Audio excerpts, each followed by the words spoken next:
briefing. Foreign Minister Bilawal Bhutto Zardari has just concluded his visit to Mauritania, where he was leading the Pakistan delegation to the 49th session of the OIC Council of Foreign Ministers.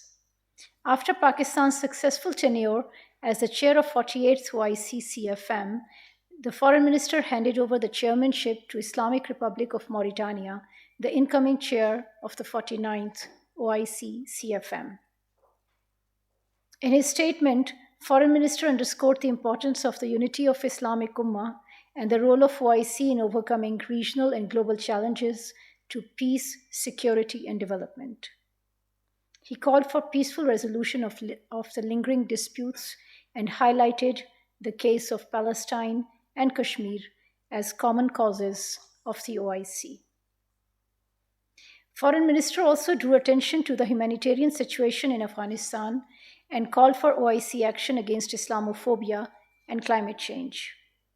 He proposed that the OIC create a committee for the future to chart a long-term strategy to sustain growth and development of OIC members.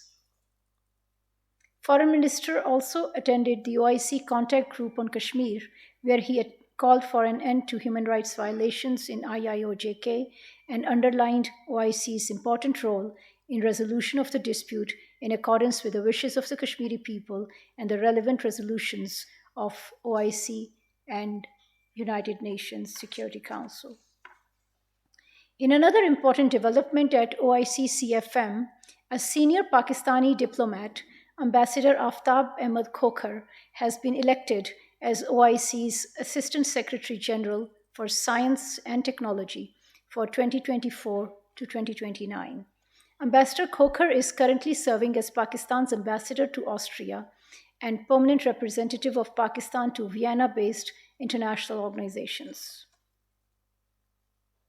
Minister of State for Foreign Affairs Hina Rabbani Kar led the Pakistan delegation to the 22nd Commonwealth Foreign Affairs Ministers meeting held on 15th March 2023 in London.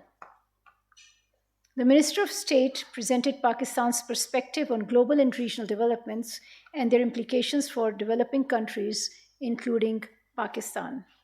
She called on the Commonwealth to take the lead in developing a new fiscally responsible model for sustainable growth that addresses the issue of debt burden on developing countries.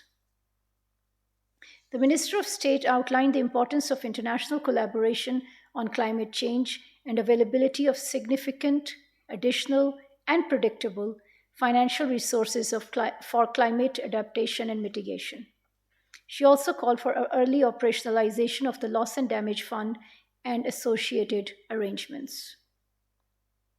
The Commonwealth Ministerial Meeting endorsed establishment of 3 working groups on reforms to modernize the Commonwealth, with Pakistan leading the working group on administration and program. Pakistan-US Energy Security Dialogue was held on 15th March in Islamabad. Minister for Energy, Engineer Khurram Dastagir Khan, and U.S. Assistant Secretary of State for Energy Resources, Jeffrey Piat, co-chaired the dialogue. The two sides discussed bilateral energy cooperation, especially in advancing renewable energy transition, including through the U.S.-Pakistan Green Alliance framework. Pakistan-US Climate and Environment Working Group also met on 16th March in Islamabad.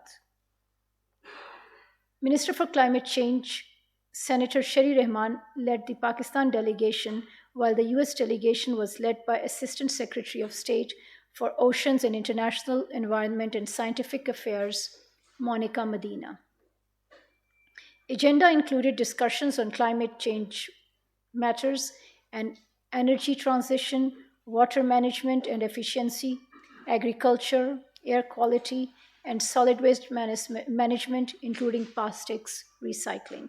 The two sides agreed to continue deepening their bilateral partnership through the Green Alliance framework. The two delegations also called on the Prime Minister, who encouraged investment in energy sector and welcomed the ongoing dialogue and cooperation between Pakistan and the United States.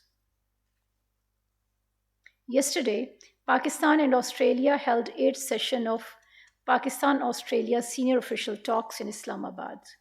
Additional Foreign Secretary Asia and Pacific led the Pakistan side, while the Australian side was led by First Assistant Secretary for North and South Asia, Gary Cowan. The two sides had a comprehensive exchange of views on bilateral cooperation, including high level exchanges, cooperation in political, economic, development, science and technology, education, defense, security and counterterrorism, migration, and climate change. The two sides also briefed each other on their respective foreign policy priorities and discussed cooperation in multilateral settings. Additional Secretary briefed the Australian side on the regional situation in South Asia, including the humanitarian situation in Afghanistan and the grave and systematic violations of human rights in IIOJK. Yesterday, Australia and Pakistan also held trade talks in Islamabad. The two sides discussed bilateral trade and investment with special focus on cooperation in agriculture and information and communication technology, enhanced trade access, and issues relating to mutual protection of intellectual property rights, especially geographical indicators for basmati rice, were also discussed. Pakistan has participated recently in SCO meetings, some in person and some virtually. Justice Munif Akhtar of the Supreme Court of Pakistan represented Pakistan virtually at the SCO meeting of the Chief Justices of the Supreme Courts held from 10th to 12th March in New Delhi. In his statement, he expressed support for the rule of law and for promoting accessibility of legal systems in SCO member states. He shared national experiences and discussed best practices to address the contemporary legal challenges in access to justice. On 14th March, Minister for Energy Khurram Dastakir Khan virtually participated in the third SCO Ministers of Energy meeting hosted by India. In his remarks, he expressed Pakistan's desire to cooperate closely with SCO states in the energy sector, especially the clean and renewable energy. And today, advisor to the Prime Minister on Tourism and Sports, Aun Chaudhary, is virtually representing Pakistan in the SCO meeting of the heads of tourism administrations. As an active member of SCO, Pakistan will continue to participate in SCO activities and constructively contribute to their outcomes. Pakistan has welcomed the normalization of diplomatic relations between Saudi Arabia and Iran and commends China's visionary leadership in coordinating this historic agreement. We believe that this diplomatic breakthrough will contribute to peace and stability in the region and beyond. We hope this normalization would define a template for regional cooperation and harmony. The first International Day to Combat Islamophobia was commemorated in Pakistan and around the world on 15th March. Last year, at Pakistan's initiative on behalf of OIC, the UN General Assembly unanimously designated 15th March as the International Day to Combat Islamophobia. Pakistan is deeply concerned at the worldwide increase in racism, xenophobia, and violence motivated by Islamophobia, which is manifesting itself in the negative profiling and stigmatization of Muslims, vandalization of Islamic symbols and holy sites, discriminatory laws and policies, ban on hijab, and attacks on mosques. We are also concerned about rising hate crime against Muslims, including Quran burnings in Europe. We call for fostering global dialogue to promote a culture of peace and tolerance and to raise awareness to combat Islamophobia. In this context, we condemn the recent remarks made by a BJP leader and Deputy Chief Minister in Karnataka, whose remarks are yet another manifestation of rising Islamophobia in India. Pakistan is deeply concerned at alarming increase in communal violence and hatred directed against Muslims in India. who are being systematically stigmatized and marginalized on account of their faith. We call on India to take immediate steps to ensure safety, security, and well being of minorities and allow them to profess and practice their faith in peace. Meanwhile, human rights abuses in the Indian illegally occupied Jammu and Kashmir continue unabated. Last week, in their so called cordon and search operations in Baramulla district in IIOJK, the Indian forces arbitrarily arrested two Kashmiri youths, Khurshid Ahmad Khan and Riaz Ahmad Khan.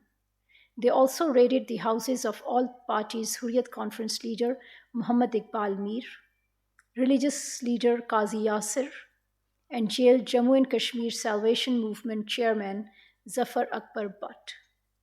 This intimidation and harassment of Kashmiris and their leadership must end.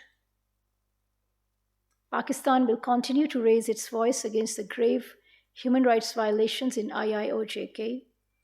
We will also continue to extend political, diplomatic, and moral support to our Kashmiri brothers and sisters for the just and peaceful settlement of the Jammu and Kashmir dispute in accordance with the UN Security Council resolutions. Lastly, I have an important announcement. Foreign Secretary Dr. Asad Majid Khan is currently in Beijing to lead the Pakistan delegation for the bilateral political consultations with China. The Chinese side is led by Vice Foreign Minister Sun Weidong. The two sides will have an in-depth exchange of views on the entire spectrum of bilateral ties and on important regional and global developments. Foreign Secretary will call on State Councillor and Foreign Minister Qin Gang, meet SIDCA Chairman Lo Chahui, and engage with Chinese academia and think tanks. I thank you all, and I'm ready to take your questions.